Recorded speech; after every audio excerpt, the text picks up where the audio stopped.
इन दोस्तों, मैं हूं आफ्ताब खान और आप देख रहे हैं सिटी हेडलाइंस न्यूज़। दोस्तों, आज बेहद ही गंभीर घटना हुई है मीरा रोड नया नगर के हद में और एनएच स्कूल के आसपास। एक महिला को उसके पति ने चाकू से हमला किया, बाद में उसका गला रेत डाला। आइए जानते हैं, वहाँ पे एक चश्मदीद थे। क्या नाम है आपका और क्या देखा आपने, किस तरह से ये हमला हुआ? मेरा नाम मोहम्मद जाकिर हुसैन है। मैं मचमच चालू था तो मैं उधर से आ रहा था, हैदरी चौक की तरफ से आ रहा था तो भीड़ लगी थी। मैं जाके देखा तो वहाँ पे एक बॉडी पड़ी थी, उसने मार गया। वो फ़ोन लगाया था कहीं पे और बोल रहा था कि मैंने मार दिया, मैंने मर्डर कर दिया। रोज़ किरकिरी था बच्चे का लेके, ऐसा करके मैंने मार दिया। उसका बोलना ये 12 साल से मुझे फ्रस्ट्रेशन में डाल के रखी थी कि पैसा दे, प्रॉपर्टी नाम पे कर, या जो भी उनका पर्सनल था उससे मैं एकदम हरेसमेंट हो गया। मैंने ये स्टेप उठाया, मेरे को आखिर में कोई रास्ता नज़र नहीं आया। लेकिन ये स्टेप उठाना क्या सही है? अभी चलो हैरेसमेंट था, सब कुछ था, लेकिन किसी की जान ले लेना, वो भी बीच सड़क पे, लोगों में क्या मैसेज जाएगा और लोगों में क्या मैसेज जाएगा? वो उसने गलत किया। वो उसको यहाँ आके पहले उसका बोलना ये है, मैंने FIR भी किया, लेकिन पुलिस का कोई उसने एक्शन नहीं ली पुलिस ने उसके खिलाफ। डिस्प्यूट किस बात से था, आपको कुछ पता है क्या इसके बारे में? नहीं पता, बस उसने इतना ही बोला है कि मेरे साथ फैमिली डिस्प्यूट उनका आपस में जो भी था। जी हाँ दोस्तों, जहाँ तक हमें पुलिस से जानकारी मिली है, 1.5 साल से करीबन वो महिला इसके साथ नहीं रह रही थी। लेकिन एक और चीज़ भी पता चली है आरोपी कि वो एक ही चीज़ कह रहा था कि 11-12 साल से परेशान हो गया था, ये कर रहा था, कभी पैसे मांग रही थी, कभी प्रॉपर्टी मांग रही थी और इसकी वजह से। लेकिन ये कोई वजह नहीं हो सकती किसी की हत्या करने का। अगर वो परेशान भी था तो उसको कोर्ट कानून पे भरोसा रखना चाहिए और कानून की सहायता से कहीं ना कहीं उस महिला से उसको जो है एक सुलह करना चाहिए, समझौता करना चाहिए।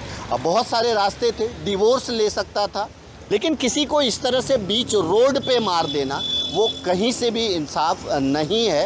हालांकि आरोपी का ये भी कहना है कि वो जो छोटा बच्चा जब था तब से वो उसके साथ नहीं रह रही है, यानी उसको माँ का दूध भी नहीं मिल पा रहा है। अगर दूसरी तरफ अगर मैं बात करूं, जो उसकी पत्नी है, पत्नी बार बार इस बात के लिए पुलिस से गुहार लगा रही थी और कोर्ट से गुहार लगा रही थी कि उनके बच्चों की कस्टडी उसे दी जाए।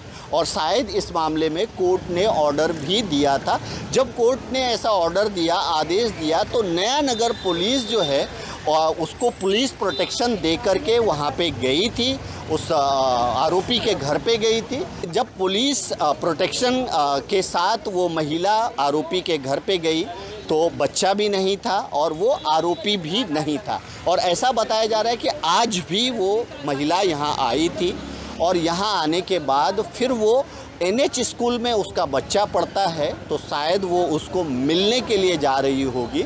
और आरोपी ने लगता है कि जैसे तय कर लिया था कि उसको मारना ही है, उसको हत्या करना ही है, और इसलिए एनएच स्कूल के आसपास ही दोनों में आर्ग्यूमेंट होता है, यानी पति पत्नी में झगड़ा होता है और आरोपी चाकू निकालता है और चाकू से ताबड़तोड़ हमला करने के बाद गला भी रेत देता है।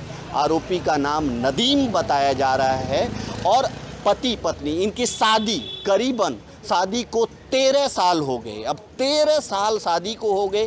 एक बच्चा 12 साल का, एक बच्चा 2 साल का। अब आप सोचिए कि एक गलत डिसीजन, अब उन 2 बच्चों का क्या होगा? ये जेल चला गया, जो पत्नी थी वो मर गई, यानी उनका डेथ हो गया। तो मतलब एक गलत डिसीजन से बहुत सारे कहीं ना कहीं एक बिखराव पैदा हो गया फैमिली में। और आप सोचिए कि दिन दहाड़े अगर रोड पे इस तरह से हत्या की जाएगी तो और लोगों में किस तरह का मैसेज जाएगा?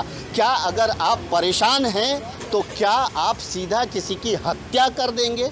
ये सबसे बड़ा सवाल खड़ा होता है। तो दोस्तों, ये एक बेहद ही गंभीर घटना घटी है नया नगर पुलिस स्टेशन की हद में और जिसकी जितनी निंदा की जाए कम है। आरोपी नदीम इस बात की कितनी भी सफाई दे दे कि वो उससे परेशान कर रही थी, पैसे मांग रही थी, प्रॉपर्टी मांग रही थी या कुछ भी कर रही थी, लेकिन उसके लिए उसकी हत्या कर देना ये कहीं से भी सही नहीं है। नया नगर पुलिस स्टेशन के एरिया में एक लेडी थी अमरीन नदीम खान, इनका और इनके हस्बैंड है नदीम अहमद खान। इनका मैरिटल डिस्प्यूट चल रहा था और जो उनका लड़का था 2 साल का, उसके कस्टडी के बारे में माननीय डिस्ट्रिक्ट जज ठाणे इन्होंने ऑर्डर दिया था कि इनकी कस्टडी जो है पुलिस प्रोटेक्शन में उनको दी जाए। तो कल वो पुलिस स्टेशन में आई थी, हमने पुलिस बंदोबस्त के साथ उनके आरोपी के घर पे, उनके पति के घर पे कस्टडी के लिए भेजा था, लेकिन उस समय आरोपी भी घर पे नहीं था और बच्चे भी घर पे नहीं थे। बाद में पता चला आरोपी से कि उनको शायद अजमेर भेज दिया गया है, तो कल कस्टडी उनको नहीं मिल पाई थी। और आज उनके भाई से पता चला कि वो उनके लड़की है NH स्कूल में, वो लड़की को मिलने जा रही थी, तभी उन दोनों का कुछ डिस्प्यूट हुआ, वहाँ पे झगड़ा हुआ और उसने चाकू से मारा। तो इसमें तुरंत वहाँ नमाज का पुलिस बंदोबस्त भी था और पब्लिक भी थी, उसको तुरंत हिरासत में ले लिया गया, अरेस्ट कर लिया गया है। सर, डॉक्टर येवलेकर है, उसने बड़े गंभीर आरोप लगाए नया नगर पुलिस स्टेशन पे कि 4 दिन से पुलिस स्टेशन में चक्कर लगा रही थी, अगर उसे प्रोटेक्शन मिल जाता तो उसकी आज हत्या नहीं होती। अधूरी और बिना जानकारी के कुछ भी बोलना बहुत गलत बात है, चिल्लाने से कुछ नहीं होता। कल वो प्रोटेक्शन के लिए आई थी, उनको प्रोटेक्शन दिया गया था। सर, वो महिला जीवित है? हाँ, महिला जीवित है? नहीं, डेथ हो गई।